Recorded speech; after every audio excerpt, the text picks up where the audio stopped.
Rofik, lelaki berusia 38 tahun itu, sudah terbiasa hidup di antara seretan roda gerobak kayu dan bau lem sandal yang menempel di bajunya.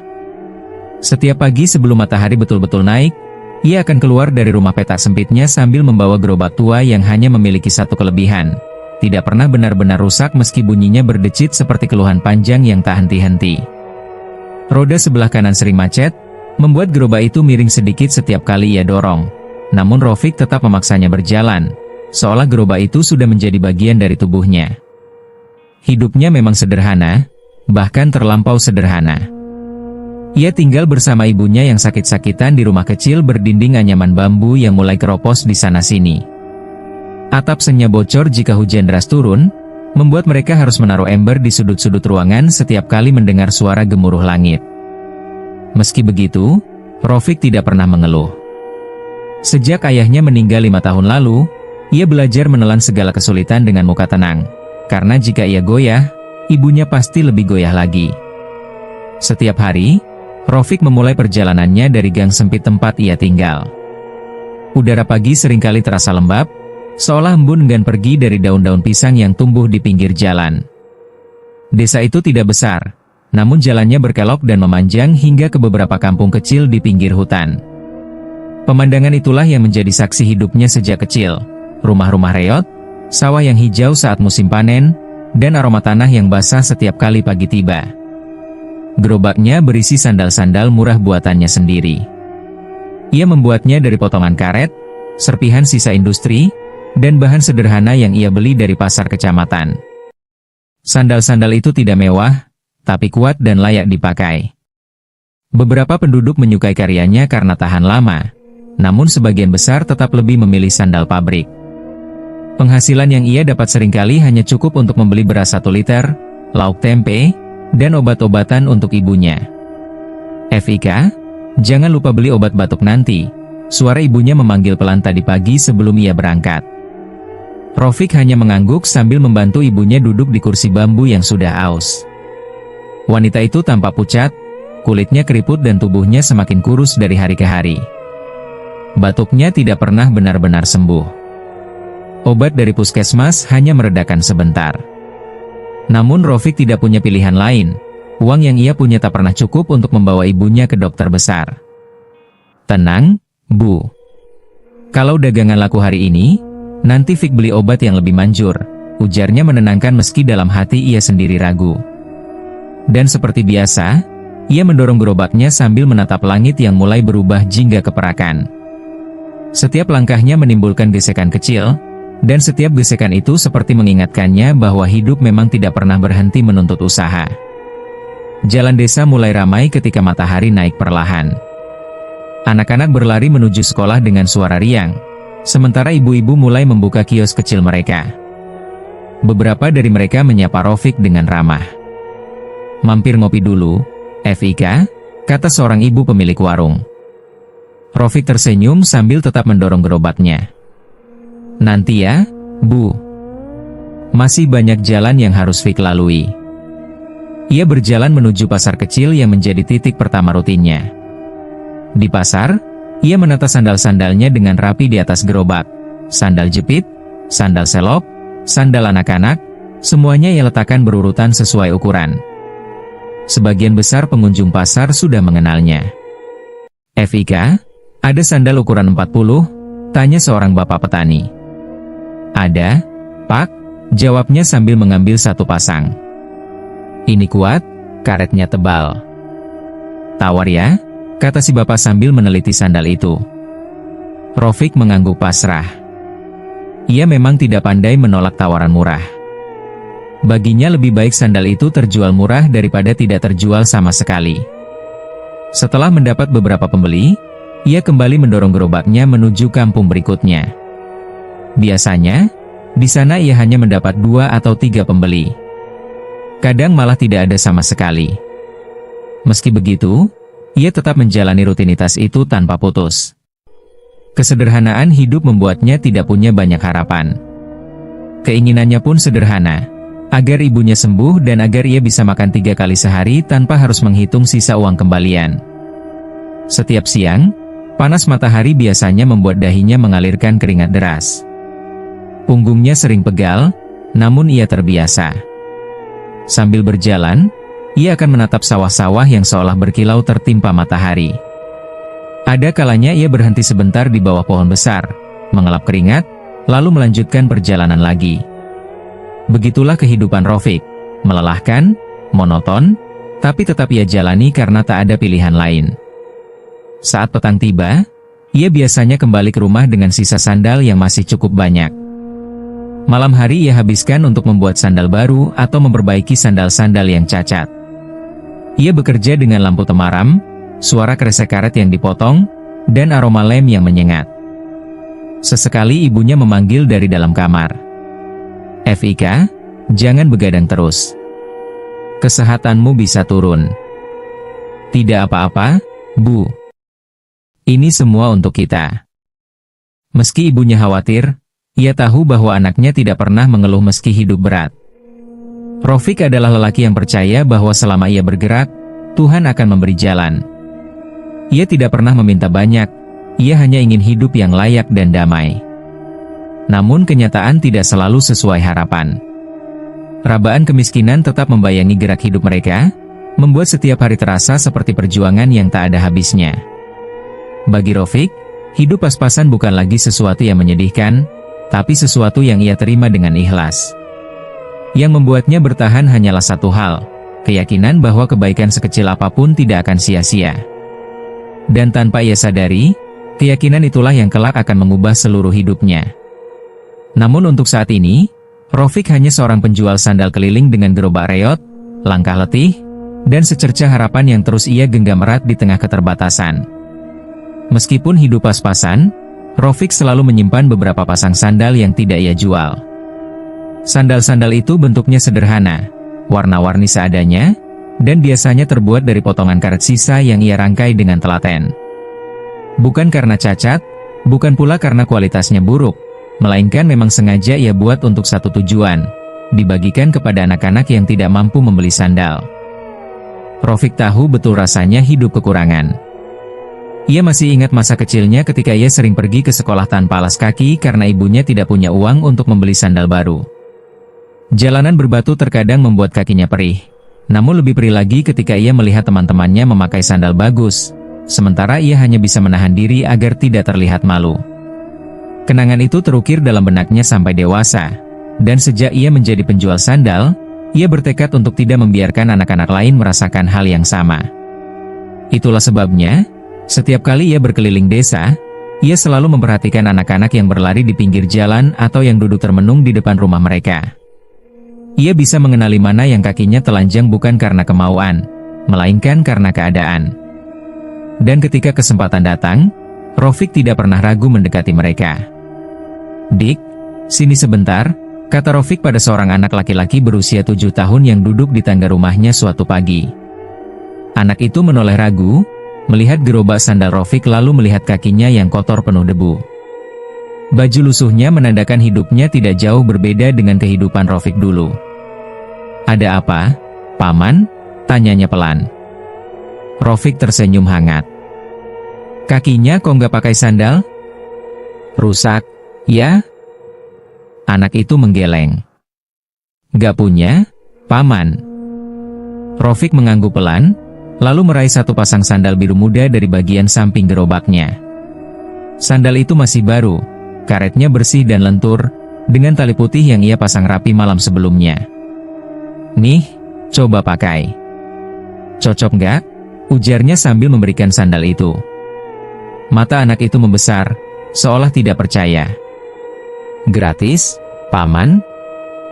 "Gratis," jawab Rafiq dengan nada yang tidak ingin diperdebatkan.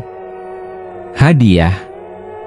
Anak itu segera memasukkan kakinya ke dalam sandal. Wajahnya berubah berseri-seri, senyumnya melebar hingga tampak gigi ompong di depannya. "Terima kasih, Paman." "Terima kasih banyak." Rafiq mengusap kepala anak itu. "Jalan yang jauh nanti nggak sakit lagi, ya?" Senyuman sederhana itu menjadi bayaran paling mahal bagi Rafiq.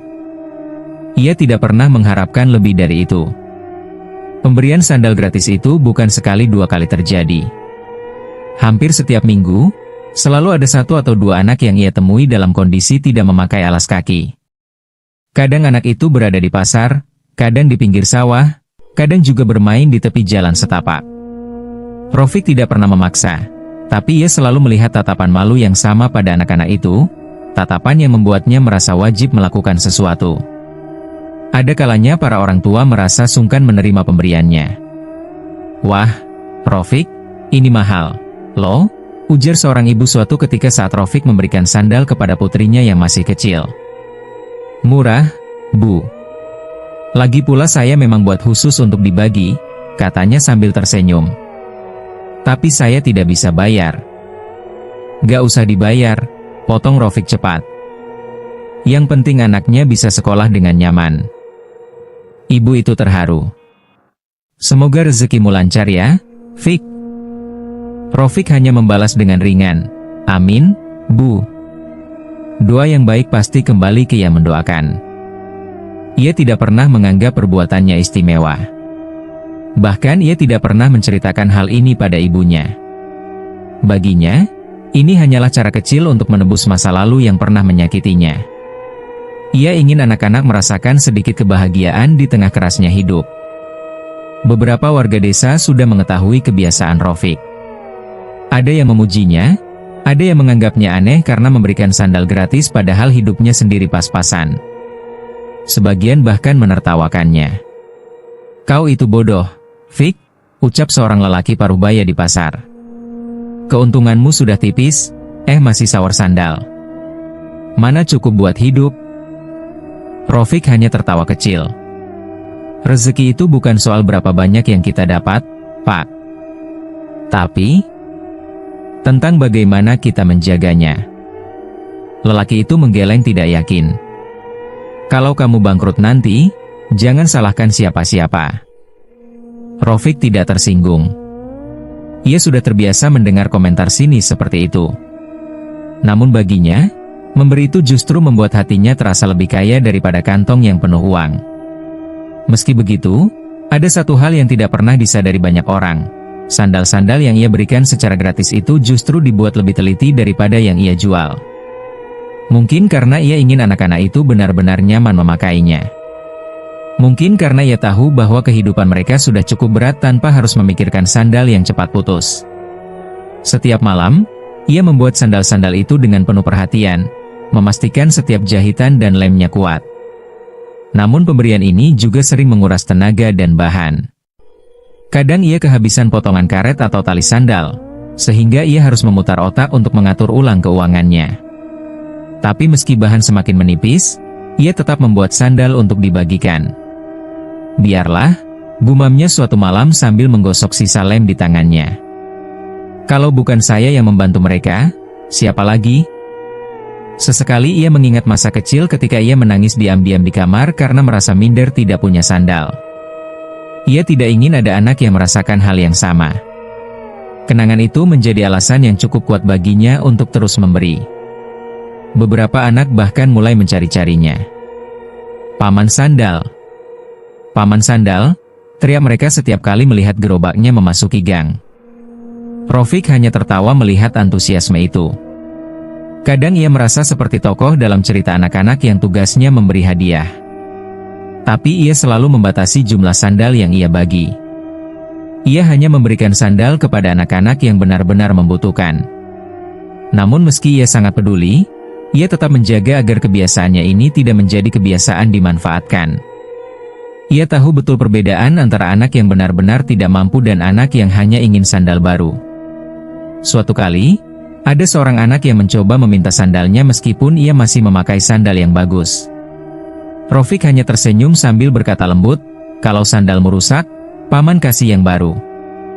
Sekarang pakai itu dulu, ya." Anak itu akhirnya pergi sambil mengangguk, dan Rofik bersyukur karena tidak harus membuatnya kecewa. Bagi Rofik, memberi sandal bukan sekadar aksi kebaikan. Itu adalah cara kecil untuk membuat dunia, meskipun hanya sepotong kecil dunia di desanya, menjadi tempat yang sedikit lebih ramah. Pada akhirnya, senyuman anak-anak itu adalah semacam pelipur lelah. Kadang ketika malam tiba, saat ia sudah selesai bekerja dan duduk di teras rumah kecilnya, ia membayangkan langkah-langkah kecil anak-anak itu berjalan dengan sandal yang ia berikan. Ia bayangkan mereka pulang sekolah tanpa harus menahan sakit di telapak kaki. Ia bayangkan mereka berlari di jalan desa dengan rasa percaya diri yang tidak ia miliki saat seusia mereka. Itulah kebahagiaan sederhana yang tidak bisa dihitung dengan uang. Dan tanpa ia sadari, kebiasaan baik yang ia jaga itu kelak akan membuka jalan tak terduga yang akan mengubah hidupnya sepenuhnya. Namun untuk saat ini, Rafiq hanya terus berjalan, membawa kebaikan dalam bentuk sederhana, sepasang sandal untuk kaki kecil yang membutuhkan. Sore itu, langit mulai memerah, tanda maghrib hampir tiba. Udara di sepanjang jalan setapak dekat hutan terasa lembab.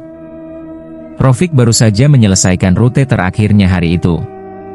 Gerobaknya masih berisi beberapa pasang sandal yang belum terjual, dan ia sudah membayangkan betapa nikmatnya duduk di teras rumah nanti sambil meminum teh hangat.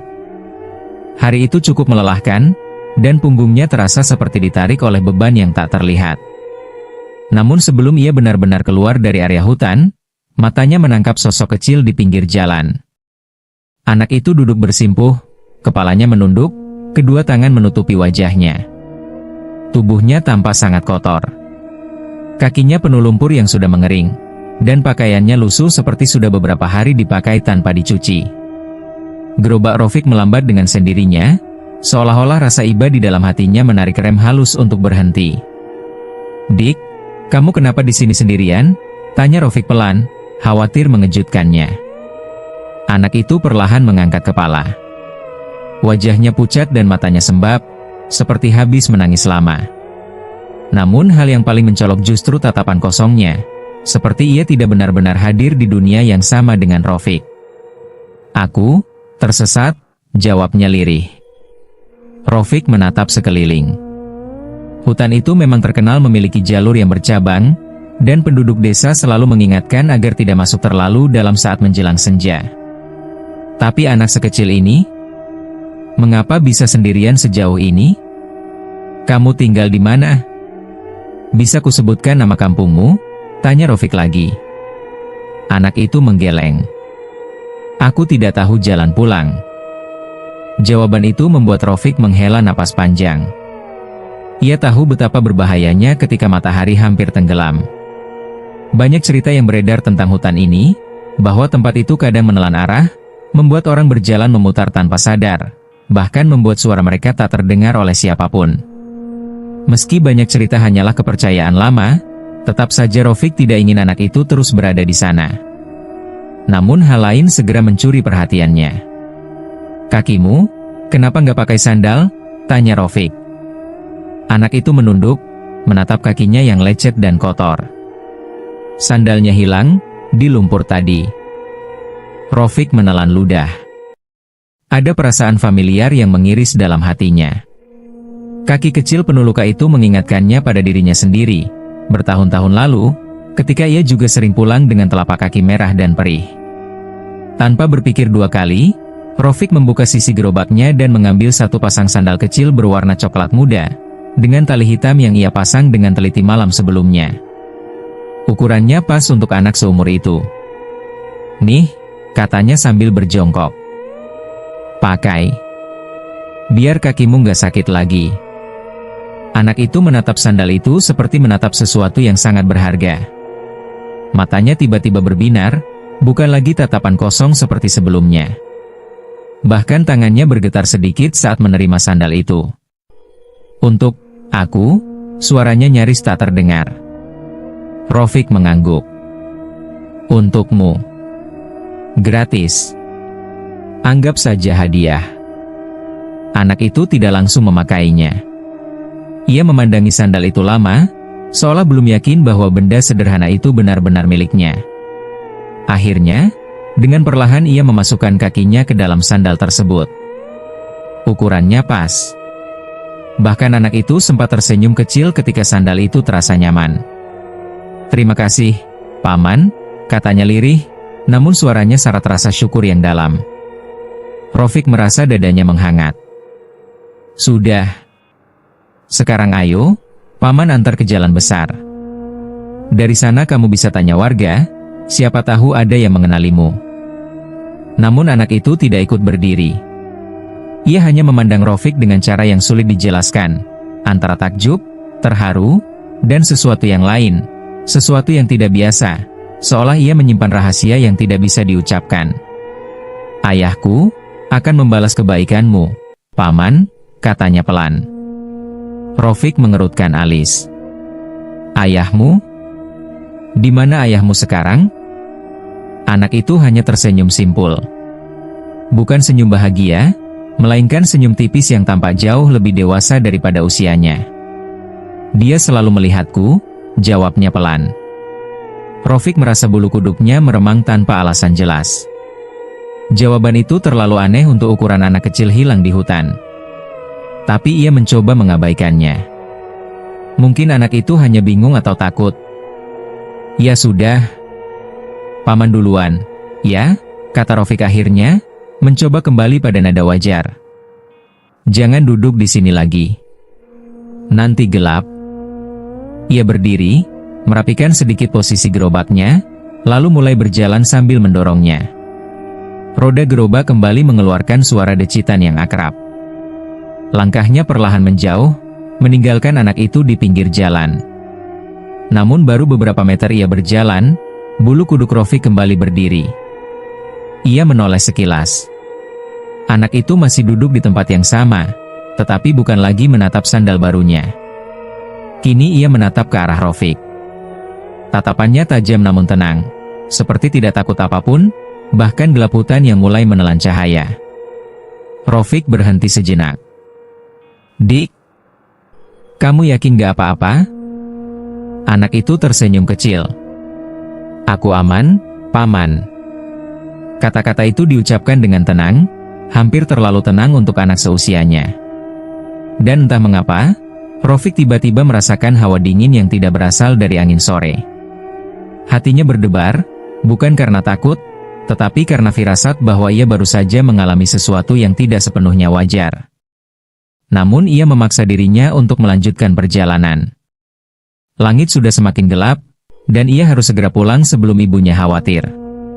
Ia kembali berjalan cepat, dan hanya dalam beberapa menit suara hutan kembali terdengar di belakangnya. Nyanyian serangga, desau angin, dan keheningan yang menekan. Saat gerobaknya melewati batas hutan dan kembali menginjak jalan berbatu desa, sesuatu dalam dirinya ingin melihat sekali lagi ke belakang. Tapi ia menahan diri. Ada perasaan aneh yang justru membuatnya takut untuk menoleh. Kalimat terakhir anak itu terus terngiang-ngiang di telinganya. Ayahku akan membalas kebaikanmu, Paman. Siapa ayah anak itu? Mengapa ia tidak terlihat? Mengapa anak sekecil itu bisa tersesat sendirian di hutan menjelang maghrib? Pertanyaan-pertanyaan itu mengikuti Rafiq sepanjang perjalanan pulang. Namun ia tidak memiliki jawaban. Yang ia tahu hanyalah satu hal, pemberian sandal itu terasa berbeda dari pemberian-pemberian sebelumnya. Ada sesuatu di balik tatapan anak itu. Sesuatu yang membuat suasana sore itu terasa lebih pekat daripada biasanya. Dan meski ia mencoba meyakinkan dirinya bahwa ia hanya lelah, firasat aneh itu tidak kunjung hilang. Seolah, apapun yang dikatakan anak itu, bukan sekadar ucapan polos, melainkan janji.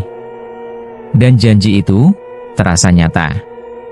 Pagi itu, embun masih menempel di dedaunan ketika Rafiq keluar dari rumahnya sambil mendorong gerobak sandal yang selalu menemaninya bertahun-tahun.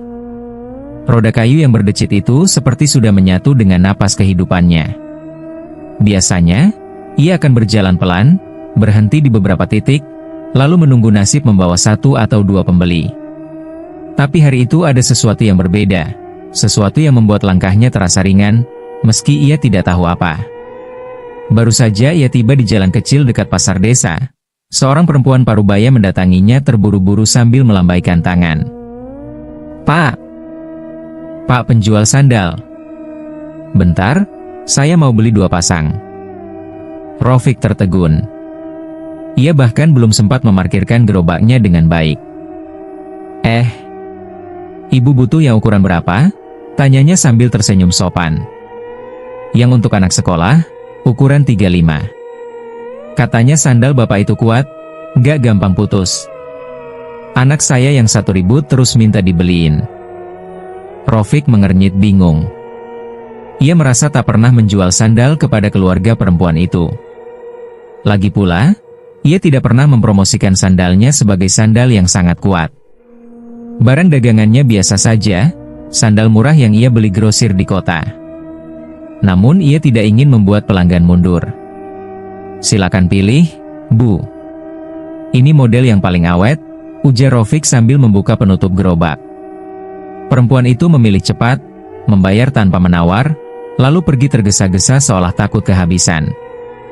Rofik mengusap tengkuknya. Aneh. Tapi baru saja ia hendak menutup kembali gerobaknya, dua orang pemuda datang menghampiri. Bang, sandal jepit yang kemarin kita lihat itu masih ada nggak? Katanya enak dipakai dan gak bikin kaki lecet. Kemarin? Rofik mengulang pelan. Ia tidak ingat pernah bertemu mereka sebelumnya. Iya. Kami dengar dari orang-orang. Katanya sandal abang beda dari yang lain. Rofik terdiam sesaat sebelum tersenyum dan mengeluarkan dua pasang sandal berwarna hitam. Kedua pemuda itu langsung membayar dan berlalu. Tak berselang lama, datang lagi seorang tukang bangunan yang ingin membeli sandal baru. Lalu seorang pedagang sayur. Lalu seorang bocah kecil yang membawa uang receh dengan rajin. Dan sebelum matahari tepat berada di atas kepala, gerobaknya kosong. Habis. Ludes. Rofik berdiri menatap gerobaknya yang tinggal menyisakan beberapa bungkus plastik dan satu sandal rusak yang ia jadikan contoh. Ini baru pertama kali terjadi. Dalam 20 tahun ia berjualan sandal, belum pernah satu pagi pun membawa pulang gerobak kosong. Biasanya masih tersisa banyak, bahkan kadang tak terjual sama sekali. Rofik menatap tangannya sendiri, seolah ingin memastikan bahwa dirinya masih orang yang sama. Ia pulang dengan langkah yang terasa melayang. Ketika tiba di rumah, ibunya sedang berbaring di dipan bambu. "Evo, pulang cepat sekali hari ini." "Capekkah?" tanya ibunya. Rofik duduk di lantai, mendekat dan memijat kaki ibunya perlahan. "Bu, sandalku habis, semuanya." Ibu Rofik membuka mata, terkejut. "Habis? Diborong orang?" "Bukan, Bu. Banyak yang datang. Entah dari mana mereka tahu sandal itu bagus." Ibunya tersenyum kecil. "Mungkin rezekimu lagi dibuka." Rofik mengangguk, meski di batinnya ada rasa heran yang tak bisa ia jelaskan. Ia kemudian pergi ke kota untuk membeli stok baru. Malam itu, ia bekerja sampai larut membungkus sandal, memoles yang kusam, dan merapikan isi gerobak. Ada perasaan semangat yang tidak biasanya, seperti ada angin yang mendorongnya untuk bergerak lebih giat. Keesokan paginya, hal yang sama terjadi. Bahkan lebih aneh. Baru keluar dari gang rumahnya, belum sampai jalan utama, sudah ada seorang laki-laki berjaket lusuh berdiri menunggunya. "Bang, saya cari sandal yang kemarin. Ada stok baru?" Dengar-dengar modelnya nyaman sekali. Rofik sampai terdiam beberapa detik. Laki-laki itu kemudian memilih 3 pasang sekaligus. Dan setelah itu, pembeli seakan tidak berhenti datang. 1 pergi, 2 datang. 2 pergi, 4 menghampiri. Mereka membawa cerita yang sama, mendengar sandal Rofik nyaman, kuat, dan entah bagaimana mereka merasa harus beli sekarang juga, seolah sedang ada dorongan tak terlihat yang menuntun mereka. Siang hari, stok sandal kembali habis. Rofik pulang dengan kantong penuh uang, tetapi perasaan heran terus mengikutinya. Ia duduk di teras rumah sambil memandangi gerobak tuanya. "Aneh, siapa yang memuji sandalku? Dari mana mereka dengar?" gumamnya. Ia berpikir mungkin para pembeli kemarin merekomendasikan pada yang lain. Mulut ke mulut terjadi cepat. Itu masuk akal. Tapi ada satu hal yang membuat bulu kuduknya meremang. Beberapa pembeli datang dari arah hutan kecil di pinggir desa. Daerah yang jarang sekali ada orang lewat. Bahkan tidak masuk rute jualannya. Dan tiba-tiba ia teringat sesuatu. Anak kecil berlumpur itu. Anak yang duduk di pinggir jalan setapak dengan kaki kotor dan pakaian lusuh. Anak yang ia beri sandal baru. Anak yang menunduk sopan dan mengucapkan kalimat aneh. Ayahku akan membalas kebaikanmu, Paman. Sejenak, Rafiq berhenti bernapas. Jantungnya berdebar tidak wajar. Apakah mungkin balasan itu berupa keberuntungan yang tiba-tiba datang? Pembeli yang bermunculan dari arah yang tak wajar? Orang-orang yang berkata mereka mendengar sandal Rafiq luar biasa? Dan siapa sebenarnya ayah anak itu? Rafiq mengusap wajahnya. Ia berusaha membuang pikiran macam-macam. Ia bukan orang yang senang menghubungkan hal-hal misterius. Namun bayangan anak itu selalu muncul setiap kali ia membayangkan pembeli yang berdatangan tanpa henti. Malam itu, setelah ibunya tertidur, ia duduk sendiri di halaman. Angin malam meniup dedaunan jati yang kering, menimbulkan suara gesekan seperti bisikan halus. Langit gelap tanpa bulan. Rafiq memeluk lututnya. Kalau memang benar ada sesuatu di balik ini, aku berharap itu hal yang baik. Aku hanya ingin rezeki yang halal, tidak lebih. Tapi ia tidak tahu bahwa malam itu, dari balik pepohonan gelap di ujung jalan, ada sesuatu yang sedang memperhatikannya. Sesuatu yang kecil. Berdiri diam. Tak berkedip. Siluet tubuh mungil, dengan sepasang sandal baru berwarna biru yang sangat dikenalnya.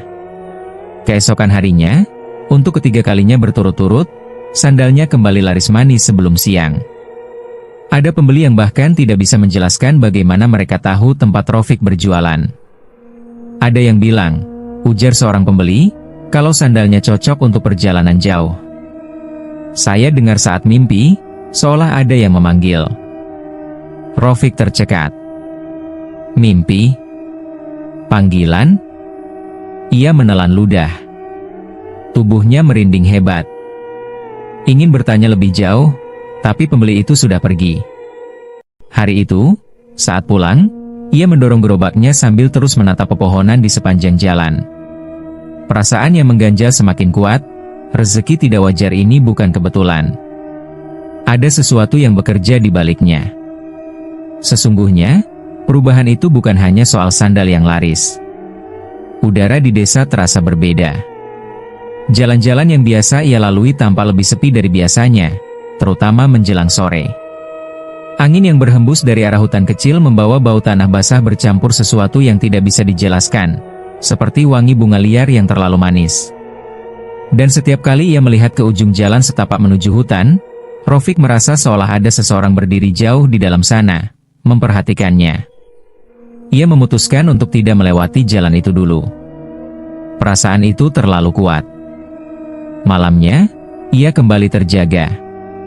Bukan oleh suara ibunya batuk, bukan pula oleh suara binatang malam, tapi oleh hal lain. Di luar jendela, di jalan kecil yang biasanya sepi, terdengar suara langkah kecil, berlari pelan, seperti kaki anak-anak telanjang menyentuh tanah. Rafiq tertegun.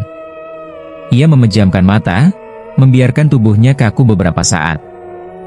Angin malam bertiup. Dan samar, terdengar suara yang sangat familiar. Suara gerobak kayunya. Berdecit, perlahan, seakan ada yang mendorongnya. Rafiq bergidik. Dadanya naik turun cepat. Ia tidak berani membuka jendela. Sesuatu telah berubah dalam hidupnya. Rezeki yang datang tiba-tiba bukan tanpa harga. Ada sesuatu, atau seseorang, yang tengah memberi perhatian pada setiap langkahnya. Dan ia sadar satu hal. Balasan dari dunia lain, tidak selalu datang dalam bentuk yang bisa dipahami manusia. Pagi itu, matahari bahkan belum sepenuhnya naik ketika Rafiq sudah selesai menyiapkan gerobak tuanya. 2 minggu terakhir hidupnya berubah drastis. Jika dulu ia sering pulang dengan hati berat karena dagangan tak laku, kini setiap kali ia keluar rumah, ia hampir bisa memastikan bahwa hari itu sandalnya akan habis terjual. Ibunya memperhatikannya dari dalam rumah, duduk di kursi bambu dengan senyum yang jarang muncul sebelumnya. "Evo, Kamu makin rajin sekarang. Ibu bangga, ucapnya pelan. Rofik hanya tersenyum kecil. Doakan saja, Bu. Semoga semuanya lancar. Ia tidak ingin ibunya merasa khawatir. Meski di balik senyum itu, hatinya masih menyimpan satu perasaan aneh yang belum hilang. Perasaan bahwa semua ini tidak benar-benar miliknya. Ia mendorong gerobak keluar dari gang rumah. Seperti biasa, suara decit roda kayu menyertai langkahnya. Dulu, suara itu mengingatkan betapa tuanya gerobak itu. Kini, suara itu justru membuatnya lebih gelisah. Ada beberapa malam ketika ia mendengar suara yang sama dari luar rumah, seolah-olah gerobaknya sedang digeser seseorang. Namun ia tidak berani memastikan. Hari itu, baru saja ia sampai di dekat pasar, orang-orang sudah menunggu. 4 perempuan berdiri di dekat pangkal pohon mangga, masing-masing menenteng keranjang belanja. Bang Rofik, ada sandal baru nggak? Saya mau yang model kemarin, warna coklat. Untuk anak saya, Bang. Katanya sandal abang bagus banget. Rofik menghela napas pelan sebelum tersenyum. Tenang, tenang. Semuanya kebagian.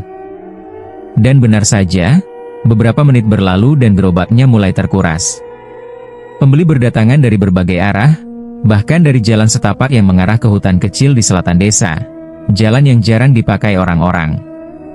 Anehnya, kenapa mereka muncul dari sana, gumam Rofik, tapi ia tetap melayani. Keringat mengalir di pelipisnya. Ia bukan lelah karena bekerja, melainkan karena ada perasaan yang semakin kuat mengganjal di dada, seolah ada yang mengatur semua ini. Seolah para pembeli didorong oleh sesuatu, atau seseorang. Siang sedikit lewat, sandal terakhir terjual. Seorang bapak tua dengan baju lusuh mengambilnya dan membayar tanpa menawar, lalu pergi begitu saja tanpa menatap Rofik. Tanpa menoleh. Tanpa suara. Seolah tak benar-benar hadir sebagai manusia biasa.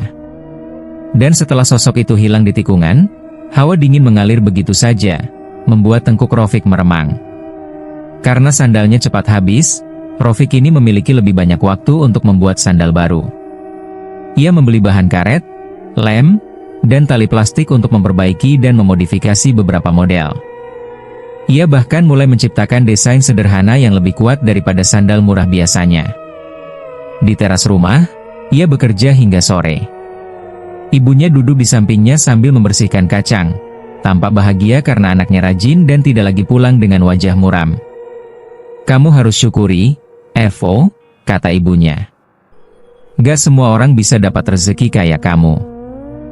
Rofik mengangguk, memasang tali sandal tanpa menatap ibunya. Iya, Bu. Tapi, entah kenapa semuanya terasa terlalu cepat. Ibunya menatapnya, mencoba membaca isi hatinya. Kamu takut? Rofik berhenti bekerja. Ia mengangkat wajah. Bukan takut, cuma bingung. Pembeli datang dari arah yang aneh. Kadang wajah mereka seperti, tidak asing, tapi juga tidak pernah kulihat sebelumnya. Ibunya tertawa kecil, mengira Rofik hanya terlalu lelah. Kamu capek. Jangan dipikirkan yang macam-macam.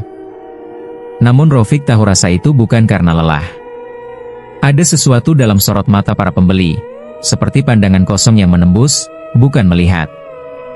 Ia mencoba mengalihkan pikiran dengan terus bekerja. Beberapa hari kemudian, Rofik membuat keputusan besar. Ia menyewa sebuah kios kecil dekat pasar desa.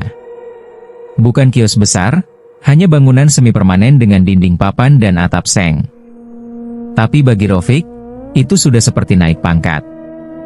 Ia merapikan sandal-sandal dengan susunan lebih rapi dibanding ketika ia berjualan dengan gerobak. Ia juga menulis papan kecil bertuliskan sandal Rofik kuat dan nyaman. Sejak membuka kios itu, pembeli semakin banyak. Bahkan pada hari pertama, orang-orang sampai mengantre. Keranjang plastik tempat sandal ia letakkan cepat kosong dan harus ia isi ulang beberapa kali. Salah satu pembeli adalah seorang lelaki kurus berkepala botak, baju hitam, wajahnya pucat. Ia datang sambil menunduk, suaranya serak. "Saya mau sandal yang kuat, yang bisa dipakai jauh." Cara bicaranya datar, tak berintonasi. Rafiq memberi sandal sesuai permintaan, tapi lelaki itu tidak menatapnya sama sekali. Ia hanya memegang sandal itu, membayar, lalu pergi perlahan menuju jalan kecil yang mengarah ke hutan. Langkahnya pelan, menyeret, seolah kakinya berat. Rafiq memperhatikan sampai sosok itu hilang di balik pepohonan. Napannya memburu.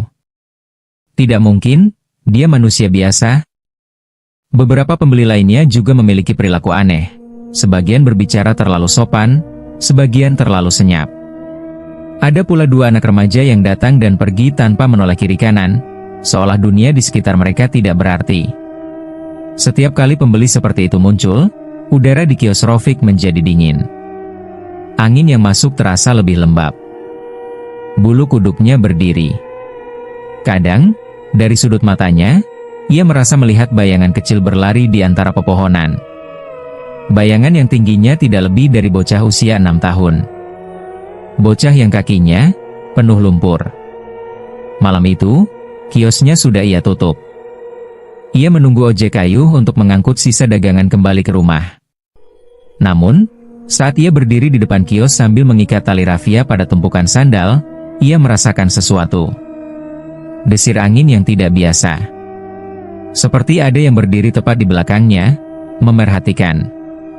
Ia menelan ludah, lalu perlahan menoleh. Tidak ada siapa-siapa. Hanya jalan kecil yang gelap dan sepi, dengan pepohonan di kiri kanan. Namun Rafiq tahu, ia merasakan kehadiran itu. Kehadiran yang sama seperti saat ia menemukan anak kecil berlumpur tempo hari. Ia menarik napas panjang. "Kalau memang ini balasan dari kebaikanku, tolong jangan ganggu hidupku," bisiknya lirih. Tak ada jawaban.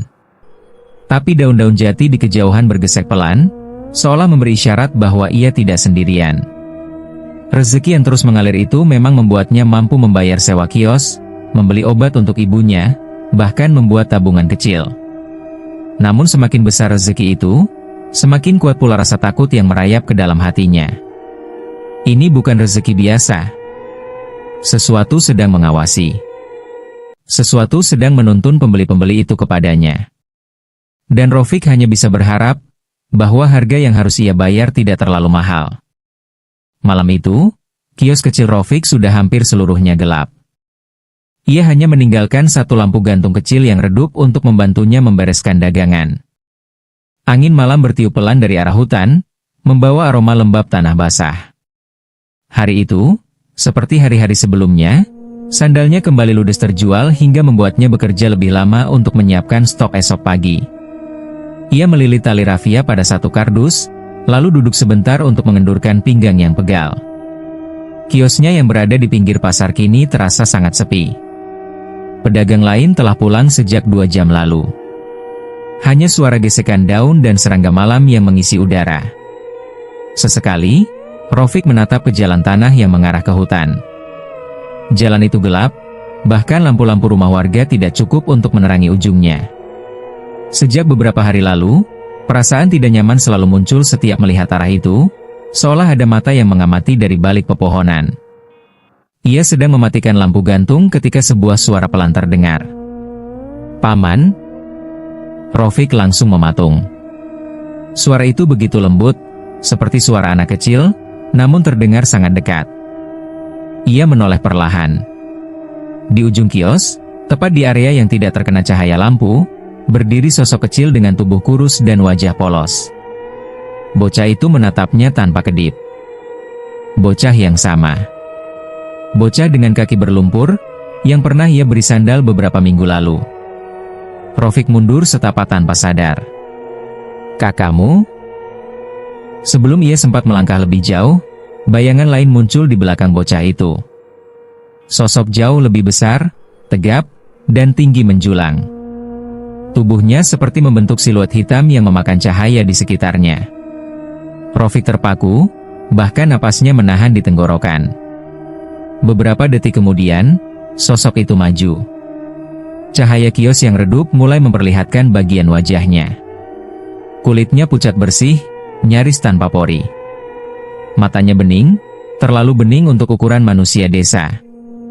Ia mengenakan pakaian serba gelap yang tampak asing, seperti bukan buatan tangan manusia. Ketika ia berbicara, suaranya dalam namun lembut. "Jangan takut, Rafiq." Wajah Rafiq tegang. Ia gemetar, menunduk tanpa sadar, karena instingnya mengatakan ia sedang berhadapan dengan makhluk yang tidak boleh diremehkan. Siapa? Siapa kalian?" Pria tinggi itu menunduk sedikit, memberi hormat yang halus. "Aku Akmar," katanya pelan. "Ayah dari anak ini." Bocah itu berdiri di sampingnya, memegang tangan pria itu seperti seorang anak yang sangat patuh pada ayahnya. Dan sebelum Rafiq sempat berkata apapun, Akmar melanjutkan, "Kami bukan manusia biasa. Kami berasal dari kaum yang tidak terlihat oleh kebanyakan manusia." Rafiq menelan ludah. Dua kata itu muncul di benaknya, dan membuat lututnya semakin lemas. "Kaum Bunian." Tubuhnya langsung berkeringat dingin. Kios kecil itu mendadak terasa sesak, bahkan udara terasa menekan paru-parunya. Ia ingin kabur, tapi kaki seolah mengakar ke tanah. Ia ingin berteriak, tapi suaranya tercekat di tenggorokan. Akmar melangkah maju satu langkah, namun gerakannya lembut, penuh kendali, tidak mengancam. "Tenanglah," ujarnya. "Kami datang bukan untuk menakut-nakuti." Rafiq tahu itu, tapi tubuhnya tetap menolak untuk rileks. Ada energi aneh yang menyelimuti tempat itu, seperti hawa dingin yang mengalir dari tanah ke tulang. Akmar melirik anaknya yang berdiri diam. "Kau telah memberi sandal kepada anakku," katanya. Sandal itu sangat berarti baginya. Bocah itu menatap Rafiq dengan sorot mata yang mengingatkan pada pertemuan pertama mereka. Binar polos yang sulit dijelaskan, seperti melihat cahaya dari dimensi lain. Namun sekarang ia tampak jauh lebih bersih, pakaiannya rapi, rambutnya terurai indah, berbeda jauh dari sosok kotor berlumpur yang dulu menghentikan langkah Rafiq. "Ayahku ingin membalas kebaikanmu," ucap bocah itu pelan. Akmar mengangguk. "Benar. Dan kami sudah melakukannya." Rafiq mengerutkan kening. Maksudnya apa, Pak?" "Apa hubungannya dengan dagangan saya yang laris belakangan ini?" Pertanyaan itu akhirnya terucap, meski suaranya bergetar. Akmar menatapnya lama. Sorot matanya seolah menembus hingga ke inti jiwa, membuat Rafiq ingin berpaling namun tidak berani. "Kami melihat hati manusia," kata Akmar. "Dan hatimu bersih. Kau memberi tanpa meminta. Kau menolong tanpa menunggu balasan." Ia menghela napas, seolah sedang menimbang-nimbang kata. "Namun dunia jarang memberi balasan kepada orang berhati baik. Karena itulah kami turun tangan." Dek. Jantung Rafiq berdegup sangat keras. Kabut tipis mulai terlihat di sekitar kios, meski malam tidak berkabut. Udara semakin dingin. Ada getaran halus di lantai kayu yang membuat Rafiq sadar bahwa apa yang sedang terjadi bukan mimpi. "Akmar," Rafiq memaksa suaranya keluar. "Kalau kalian ingin memberi balasan, kenapa harus datang malam-malam begini?" Akmar tersenyum kecil. Senyum itu bukan senyum manusia pada umumnya. Terasa terlalu lembut, terlalu hening, seolah tidak menyentuh bibir, hanya menghiasi mata. "Waktu malam adalah waktu kami bergerak," jawabnya perlahan. "Dan karena kami menghormati kebaikanmu, kami muncul dengan bentuk yang bisa kau pahami." Anaknya lalu maju selangkah, mendekat ke arah Rafiq. Gerakannya ringan dan nyaris tanpa suara. Ketika ia berhenti tepat di depan Rafiq, ia menunduk sedikit. "Terima kasih, Paman." Rafiq hanya bisa menatapnya, kaku. Kemudian, tanpa diduga, Akmar kembali berbicara. "Kami telah menyebarkan bisikan pada manusia-manusia yang lewat dekat dunia kami," ujarnya. "Bisikan lembut, bukan sihir. Bisikan yang menuntun mereka untuk mencari sandal buatanmu." Rafiq terpaku. Bisikan itu membuat orang merasa sandalmu nyaman, kuat, dan layak dibeli. Hatinya mencelos. Jadi semua ini, rezeki mendadak yang datang tanpa sebab, pembeli-pembeli aneh, orang-orang yang muncul dari arah hutan. Semua karena mereka. Kenapa saya? Rofik bersuara sangat lirih. Kenapa saya yang kalian pilih? Akmar menatapnya lebih dalam lagi. Karena kebaikanmu jarang ditemukan, ujarnya. Dan karena anakku menyukaimu. Bocah itu memegang sandal yang ia pakai, sandal pemberian Rofik. Sandalmu, membuatku bisa berjalan jauh tanpa sakit. Rofik merinding. Bukan karena takut, tapi karena menyadari bahwa benda kecil yang ia buat dengan tangan sendiri, dengan niat tulus, ternyata menembus batas antara dunia manusia dan dunia bunian. Akmar lalu menarik napas panjang, sebelum akhirnya berkata, "Aku datang malam ini untuk menyampaikan semuanya langsung dariku. Rofik, kau tidak sendirian. Kami melihat kebaikanmu. Dan kami membalasnya." Rofik menunduk, tidak tahu apa yang harus dikatakan. Antara takut, kagum, dan bingung bercampur menjadi satu. Namun satu hal jelas, kehadiran Akmar bukan ancaman. Tapi tetap saja, ia bukan manusia. Dan dunia Rofik tidak akan pernah sama lagi setelah malam ini. Akmar kemudian berkata dengan suara yang lebih lembut, "Jangan takut padaku. Aku tidak akan mencelakanmu." Bocah itu mengusap sandal kecilnya, lalu mengangkat wajahnya pada Rofik dengan senyum halus. "Kami hanya ingin berkata, terima kasih." Dengan itu, cahaya di kios seperti meredup, angin berhenti berhembus, dan dalam sekejap mata, ayah dan anak itu menghilang. Begitu saja. Meninggalkan Rofik sendirian di tengah gelapnya malam, dengan jantung berdegup dan pikiran berputar-putar, menyadari bahwa ia baru saja menerima kunjungan dari kaum yang hanya hidup dalam cerita, kaum bunian. Rofik berdiri mematung di depan kios kecilnya yang sudah setengah ia tutup. Lampu minyak menggantung di sudut atap, cahayanya bergetar tertiup angin malam. Di hadapannya berdiri dua sosok, pria tinggi berwajah pucat yang memperkenalkan dirinya sebagai Akmar, dan anak kecil yang dulu pernah ia beri sepasang sandal lusuh namun bersih. Anak itu kini tampak lebih rapi, namun tetap memancarkan aura yang tak bisa Rofik jelaskan, seperti bukan sepenuhnya manusia. Saya tidak mengerti," ujar Rofik dengan suara parau. Tangannya bergetar saat memegang pintu kios. "Kenapa kalian datang lagi? Dan, kaum apa tadi?" "Bunian?" Akmar mengangguk perlahan. Gerakannya begitu lembut, seolah tubuhnya mengambang alih-alih berpijak pada tanah. "Kaum bunian. Hidup berdampingan dengan manusia, meski kalian jarang menyadari keberadaan kami." Rofik menelan ludah. Jantungnya berdegup kencang, namun ia terlalu terpaku untuk kabur. Anak itu melangkah maju dan tersenyum kecil, senyum yang sama ketika menerima sandal darinya. Tulus, polos, tapi juga ada sesuatu yang asing di sana. "Paman tidak perlu takut," ucap sang anak dengan suara lirih. "Ayah hanya ingin menjelaskan." Akmar memberikan isyarat pada putranya agar mundur sedikit. Lalu ia menatap Rofik dengan mata hitam gelap seperti sumur tanpa dasar. "Kami tidak datang untuk menakut-nakuti, Rofik. Kami datang karena apa yang terjadi pada hidupmu belakangan ini, sudah waktunya dijelaskan." Rofik mengernyit. "Maksudnya sandal saya laris?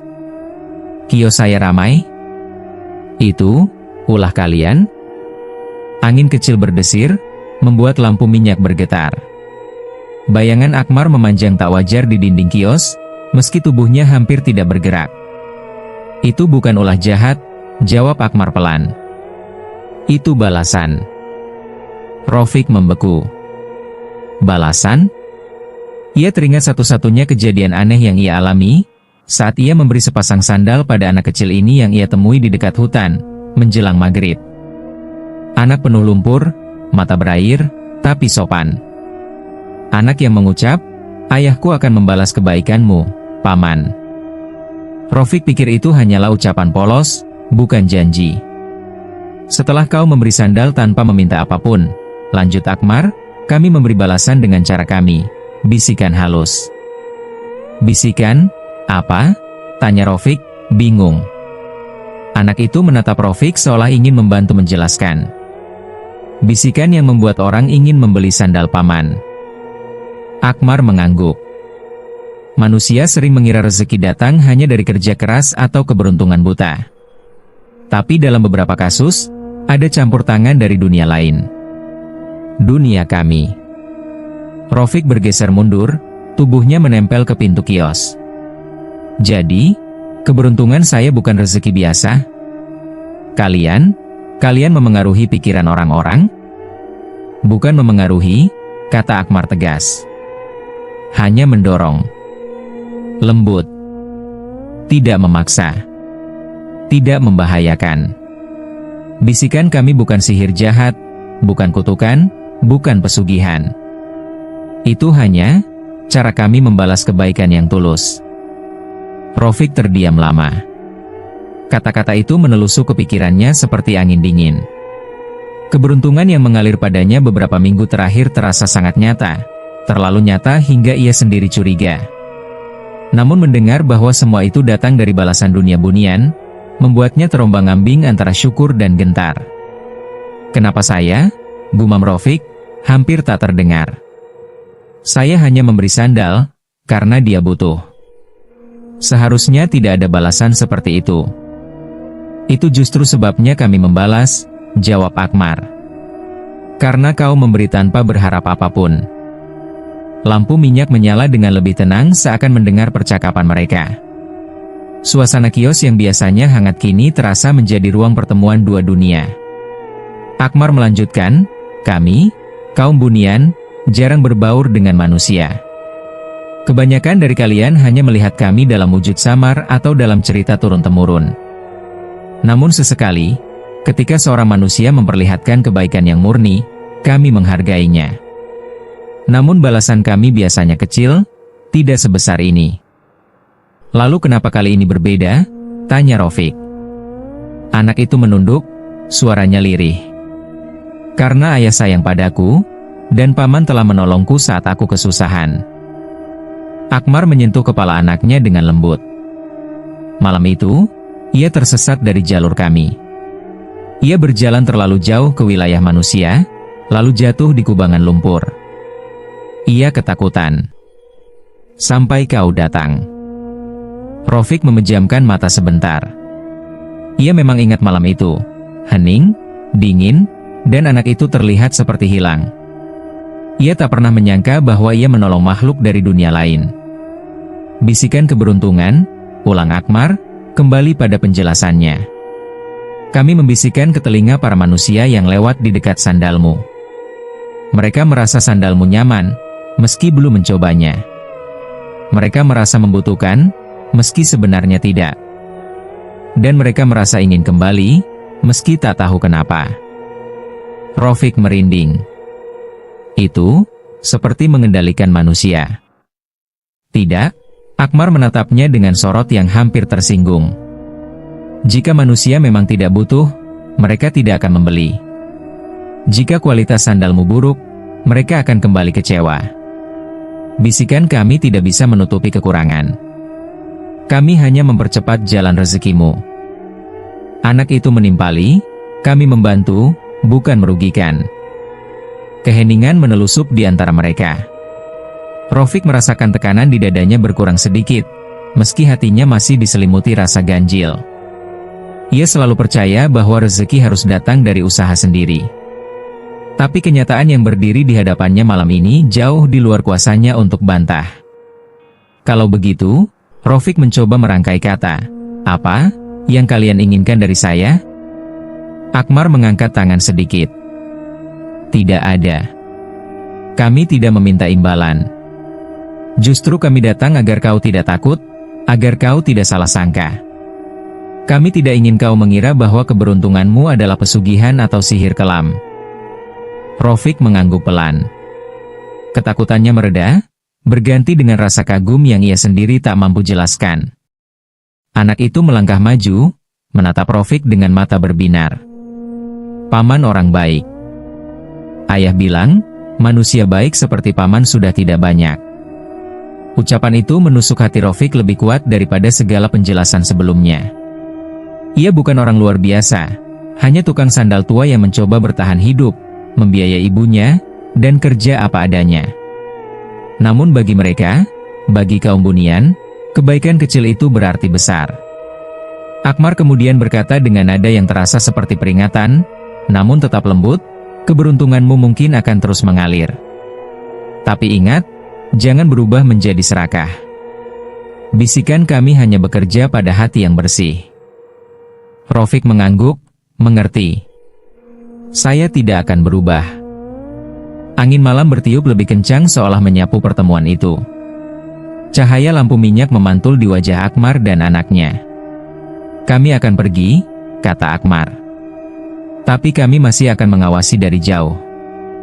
Hiduplah seperti biasa. Anak itu melambaikan tangan kecilnya. Terima kasih, Paman. Rafiq membuka mulut, ingin mengucapkan sesuatu.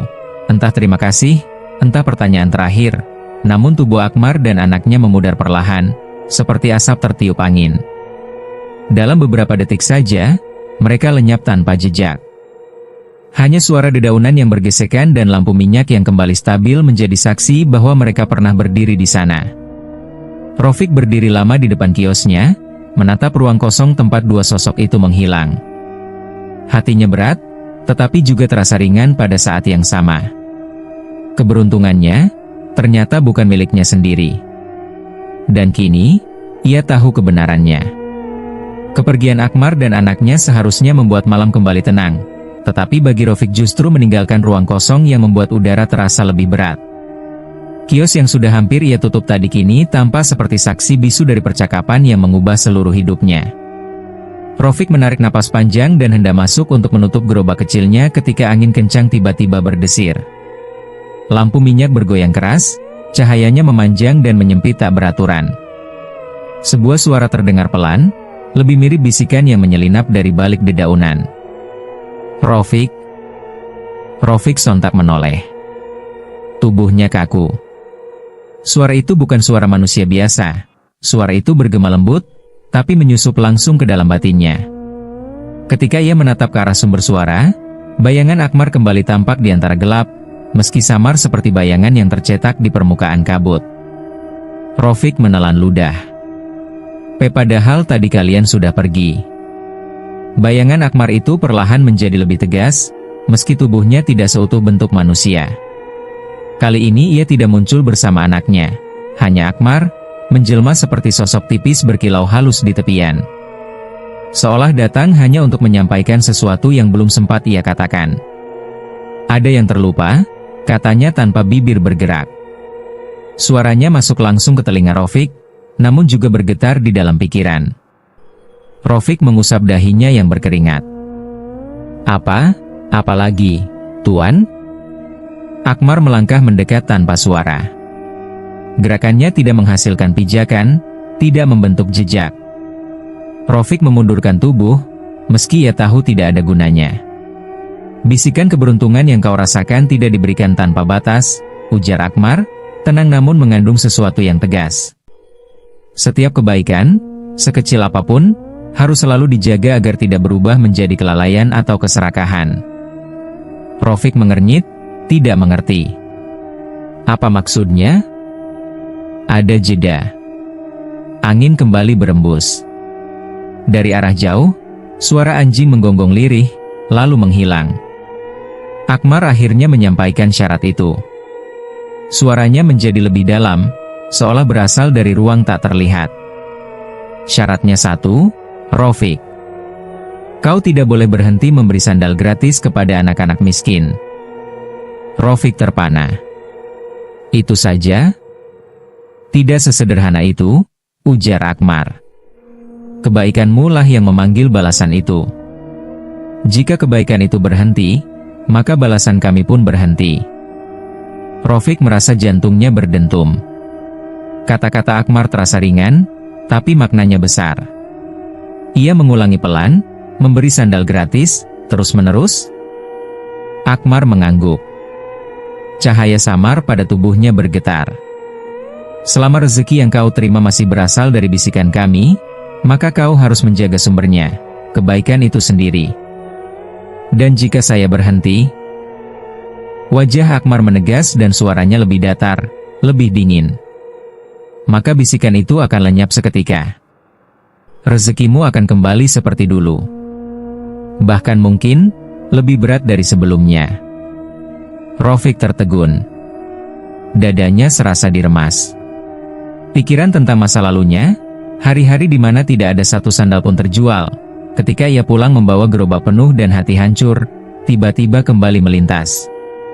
Ia teringat ibunya yang renta, teringat hutang kecil yang belum sempat ia lunasi, teringat malam-malam ketika ia bahkan tidak bisa membeli lauk sekadar sepotong tempe. Dan sekarang, ia diberi peringatan bahwa jika ia berhenti memberi sandal, semuanya bisa kembali, bahkan lebih buruk. Saya mengerti, ujar Rafiq pelan, meski suaranya terdengar gemetar. Tapi mengapa harus saya? Banyak orang lain yang juga baik. Akmar menatapnya dengan sorot mata yang sulit dipahami. Bukan rasa iba, bukan ancaman, namun seperti melihat seorang manusia yang berada di persimpangan besar.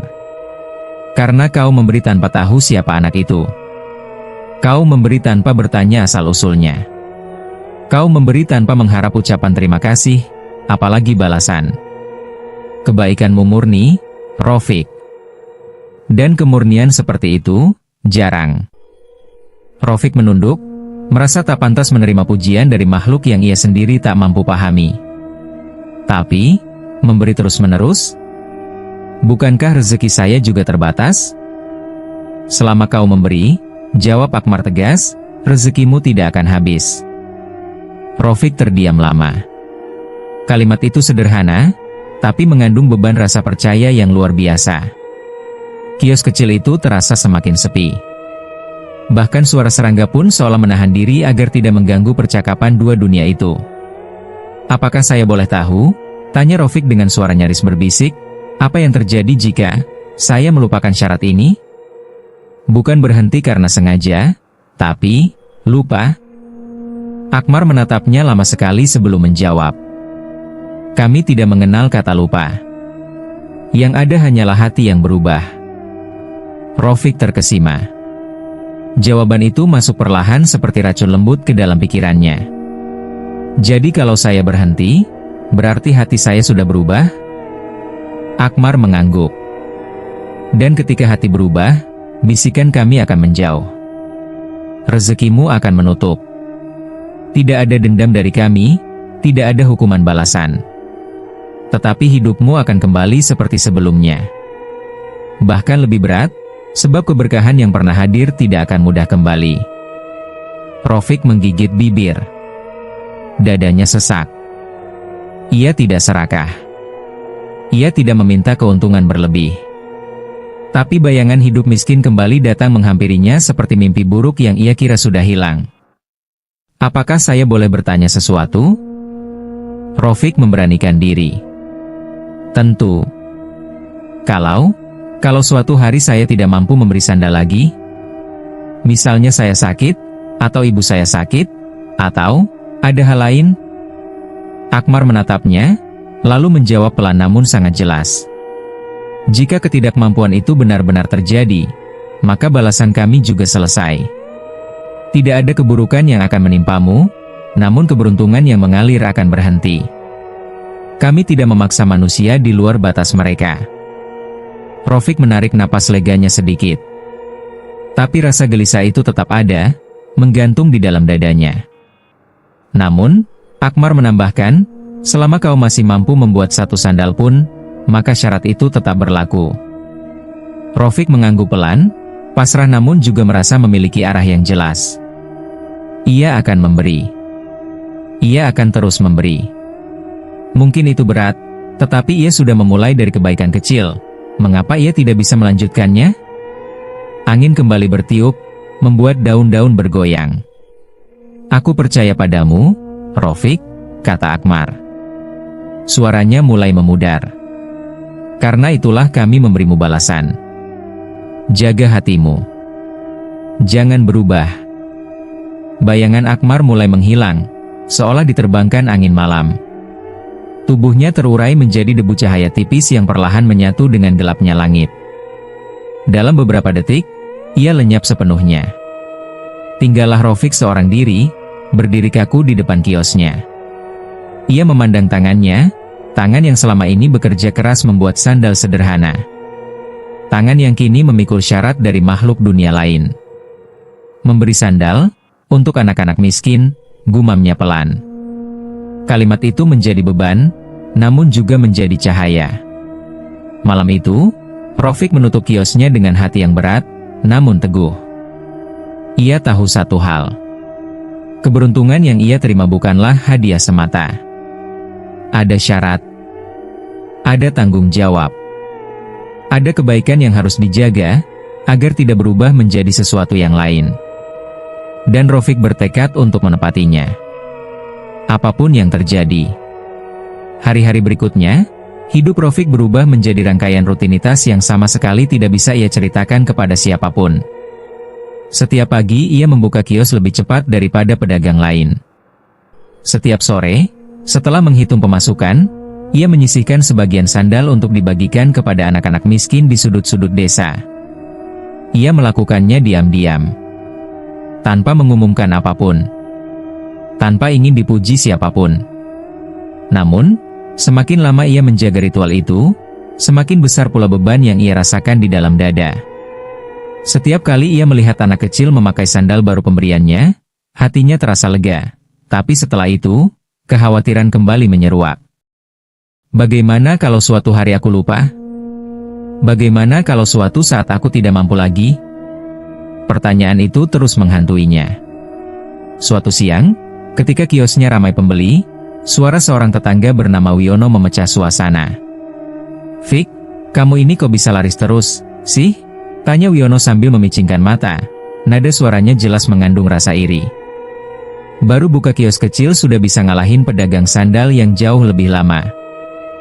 Pelanggan lain ikut mendengar. Beberapa bahkan menoleh seolah ingin tahu jawabannya. Rafiq hanya bisa tersenyum kaku. Namanya juga rezeki, Mas. Saya cuma berusaha. Wiono tidak puas. Ia melipat tangan di dada. Berusaha?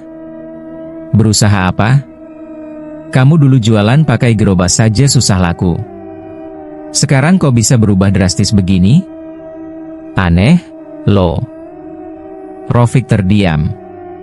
Tenggorokannya terasa kering. Ada dorongan untuk menjelaskan, mengatakan bahwa semua ini bukan keajaiban biasa. Tapi ia tahu, itu tidak boleh dilakukan. Ia punya janji. Ada dunia lain yang sedang memperhatikannya. Ia menahan napas, lalu menjawab seadanya, "Mungkin karena saya bikin model baru." Jawaban itu terlalu lemah untuk menenangkan rasa iri. Tapi setidaknya itu cukup membuat Wiono berhenti bertanya. Namun tatapan curiga itu tidak hilang. Tatapan yang membuat punggung Rafiq basah oleh keringat dingin. Godaan lain datang dari pedagang sandal yang lapaknya terletak tak jauh dari kiosnya. Mardi, pria berusia 40 tahun lebih yang terkenal sinis. "Fik," panggil Mardi sambil mendekat ketika kios sudah agak sepi.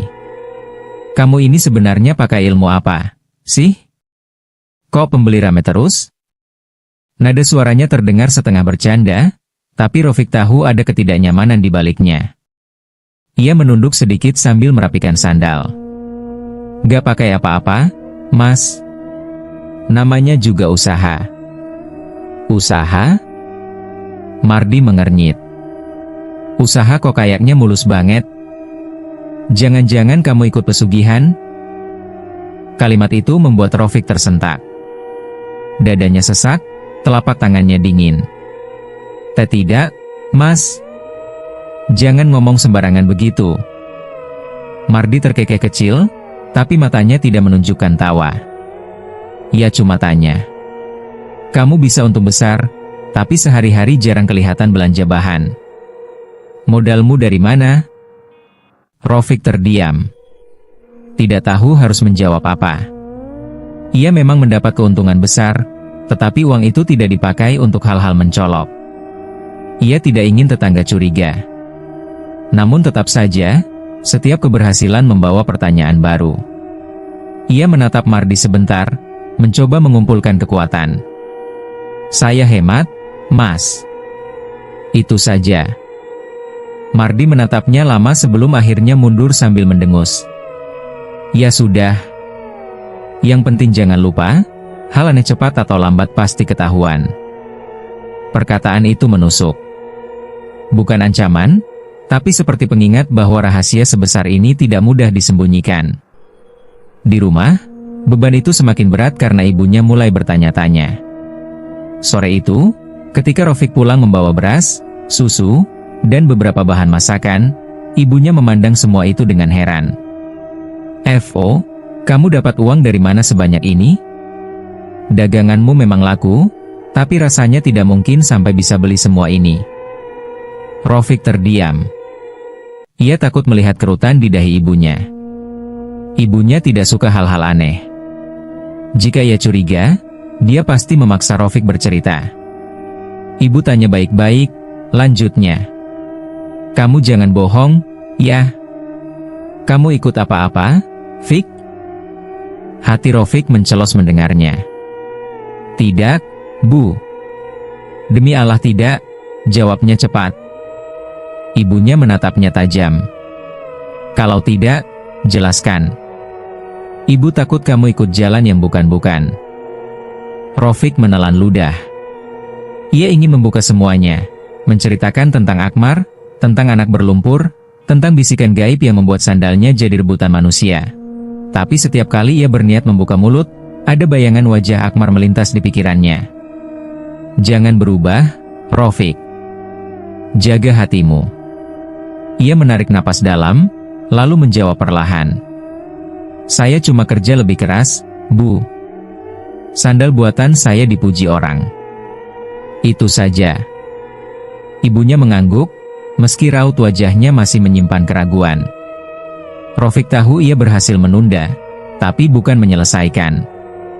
Rahasia itu tetap menggantung di atas kepalanya seperti awan gelap yang terus menekan. Malam-malam tertentu, beban itu makin terasa menghimpit.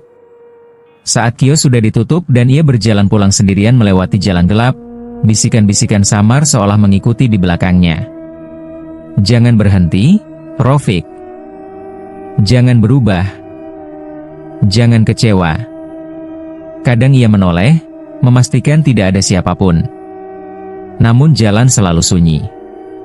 Hanya daun-daun kering yang berjatuhan, atau suara lirih burung hantu dari kejauhan. Rofik sering memeluk tubuhnya sendiri, mencoba menenangkan rasa takut yang tidak bisa ia jelaskan. "Ini balasan dari kebaikan, bukan ancaman," bisiknya pada diri sendiri. Namun tetap saja, rahasia itu seperti bayangan panjang yang menempel di setiap langkah hidupnya. Suatu sore, ketika Rofik hendak membagikan sandal baru kepada anak-anak kampung sebelah, seorang bapak tua menghampirinya. "Rofik, kamu ini kok royal sekali?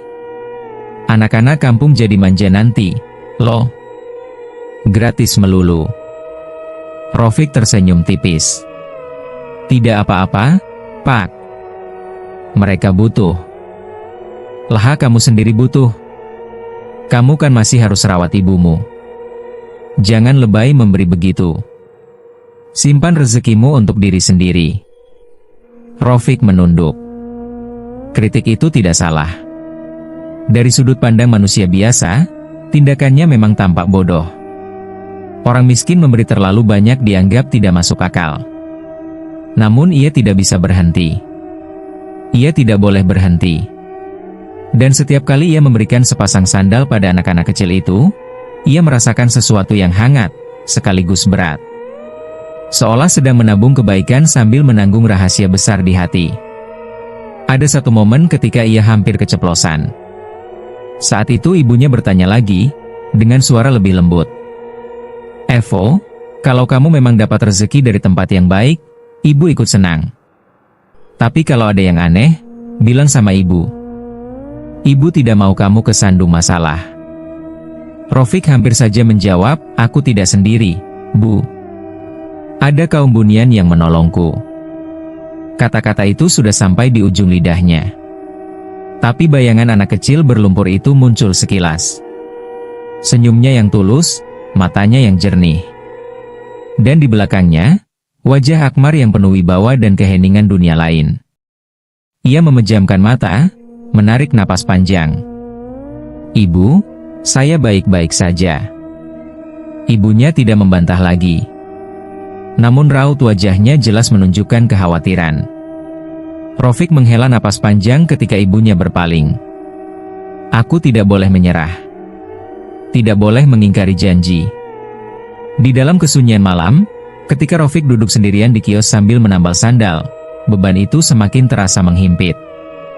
Menjaga rahasia ternyata lebih berat daripada membuat sandal sepanjang hari. Ia tidak tahu sampai kapan ia mampu merahasiakan semuanya. Ia tidak tahu sampai kapan hatinya bisa menahan tekanan rasa takut. Namun satu hal yang ia tahu. Ia tidak boleh melanggar janji. Tidak kepada Akmar. Tidak kepada kaum Bunian. Tidak kepada dirinya sendiri. Dan tidak kepada anak kecil berlumpur yang pernah ia beri sandal. Hari itu terik, tapi Rafiq tetap berjalan menuntun gerobak kecilnya.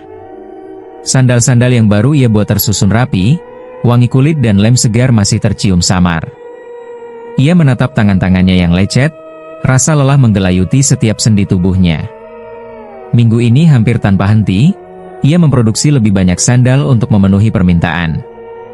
Harga bahan baku semakin naik, tenaga semakin terkuras, dan rasa kantuk yang menumpuk membuatnya sulit untuk berpikir jernih. Ketika ia sedang menata sandal di kiosnya, seorang pria mengenakan jas mahal dan topi tinggi melangkah ke depan kios. Seorang saudagar dari kota, terlihat jelas kaya, dengan tatapan tajam yang menembus Rafiq. Tubuhnya tegap, penuh wibawa, dan aura keserakahan memancar dari cara ia menatap sandal-sandal di kios Rafiq. "Rafiq," katanya dengan suara berat. "Saya ingin membeli semua sandal yang kau buat hari ini. Hanya untuk saya. Bayaran akan sangat pantas, bahkan lebih dari yang biasanya kau dapatkan. Kau mengerti maksud saya, kan?" Rafiq menelan ludah. Hatinya berdegup kencang. Ia tahu maksud di balik permintaan itu. Saudagar itu ingin monopoli sandal Rafiq, ingin menjadikannya milik pribadi, menghalangi anak-anak miskin mendapatkan hak mereka. Saya tidak bisa, Pak," jawab Rafiq pelan, berusaha menjaga nada suaranya tetap tenang. Pria itu tersenyum tipis, namun mata yang menatap tajam tak berubah. "Kau bisa mendapatkan uang banyak, Rafiq. Bayangkan jika semua sandalmu dijual hanya kepadaku. Kau tidak akan pernah kesulitan lagi." Rafiq menunduk. Setiap kata yang keluar dari mulut saudagar itu seperti racun manis, menggoda rasa lelahnya, menekan akal sehatnya. Ia menghela napas panjang, memandangi sandal-sandal yang tersusun rapi. Setiap pasang sandal itu bukan hanya hasil kerja kerasnya, tapi juga janji yang ia buat. Janji kepada diri sendiri dan janji kepada kaum Bunian. Namun rasa letih menguasai dirinya. Malam-malam tanpa tidur, tangan lecet, harga bahan yang naik, dan godaan uang berlimpah, semuanya terasa begitu nyata. Rafiq hampir saja tergoda. Ia menatap sandal terakhir yang tersusun di gerobaknya, bayangan anak kecil yang pernah ia beri sandal muncul di pikirannya. Senyum polos anak itu, mata yang bersinar penuh harapan, dan suara lembutnya, "Ayahku akan membalas kebaikanmu, Paman." Tapi ketika ia menoleh ke pintu kios, tiba-tiba udara di sekitarnya berubah. Angin dingin menyelinap, daun-daun bergoyang, dan dari tepi jalan setapak hutan muncul sosok yang amat familiar. Anak kecil yang dulu ia beri sandal, kini sendirian, berjalan perlahan dengan cahaya lembut menyelubungi tubuhnya. Rafiq tercekat. Tubuhnya kaku. Anak itu menatapnya dengan mata yang memancarkan ketenangan dan kehangatan, tidak seperti malam pertama mereka bertemu, yang dipenuhi misteri dan kebingungan. Anak itu tidak berbicara segera. Ia hanya menatap Rafiq, lalu mengangkat tangan kecilnya, seolah memberi isyarat agar Rafiq menenangkan diri. Rafiq menelan ludah. Aku hampir melanggar janji, gumamnya pelan. Suara itu nyaris tenggelam di antara desah angin dan suara kota yang jauh. Anak itu tersenyum tipis, lembut, seakan memahami seluruh kegelisahan Rafiq. "Ayahku berkata, hutan, melihat hati manusia, bukan hanya janjinya, ucap anak itu akhirnya. Suaranya lembut tapi jelas terdengar di telinga Rafiq. Rafiq menatapnya penuh tanya. Hati? Anak itu mengangguk, lalu menyentuh salah satu sandal di gerobak.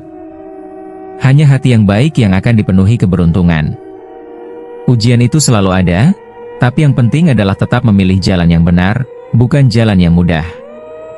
Rafiq menunduk, menyadari seluruh kepenatan, kekhawatiran, dan rasa takut yang ia rasakan hanyalah ujian. Ujian terakhir dari dunia yang tidak ia pahami sepenuhnya, dari makhluk yang membalas kebaikan tanpa pamrih. Saudagar kaya itu, yang menunggu di depan kios dengan senyum tajam, kini seperti bayangan kecil di pinggir mata Rafiq. Ia sadar, godaan uang dan kemudahan hanyalah tes untuk hatinya. Dengan napas panjang, Rafiq mengangkat kepala, menatap mata anak itu, lalu membalikan pandangannya kepada sandal-sandal yang tersusun rapi. Ia tahu keputusan yang harus dibuat. Saya tetap memberi sandal kepada anak-anak yang membutuhkan, kata Rafiq tegas, suaranya mantap meski gemetar sedikit. Saya tidak akan berhenti. Tidak peduli godaan apapun, saya tetap memilih ini. Anak itu tersenyum lebar, cahaya di sekelilingnya semakin hangat. Ia mengangguk perlahan, seakan menyetujui keputusan Rafiq. Tanpa kata lagi, sosoknya mulai memudar, berjalan perlahan ke arah hutan, meninggalkan Rafiq sendirian di kios. Rafiq berdiri lama, merasakan tubuhnya lelah tapi hatinya ringan. Ujian itu telah lewat. Keputusannya jelas, kebaikan tidak boleh ditukar dengan uang, janji tidak boleh diingkari, dan sandal-sandal itu akan tetap diberikan kepada mereka yang membutuhkan. Ia menatap gerobak penuh sandal, lalu tersenyum tipis. Sekarang, setiap pasang sandal tidak lagi hanya sekadar barang dagangan. Mereka adalah simbol kebaikan, janji yang dijaga, dan keberuntungan yang lahir dari hati yang tulus.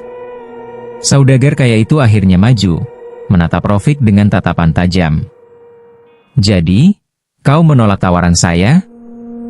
Rafiq mengangguk, suara mantap meski masih terasa berat.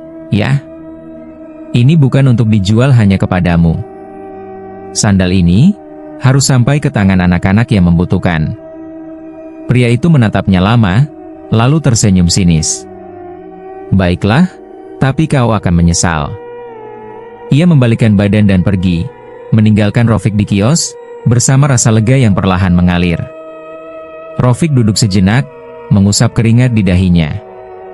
Ia menatap gerobaknya yang kosong sebagian karena sudah dibagikan ke beberapa anak di sore hari. Di hatinya, ada rasa damai yang tak pernah ia rasakan sebelumnya. Ia sadar, keberuntungan dan rezeki yang mengalir bukan untuk ditukar dengan kemudahan semu, melainkan untuk dijaga bersama hati yang benar. Malam itu, ketika lampu-lampu kota mulai padam dan hening menyelimuti desa, Rafiq menutup kiosnya.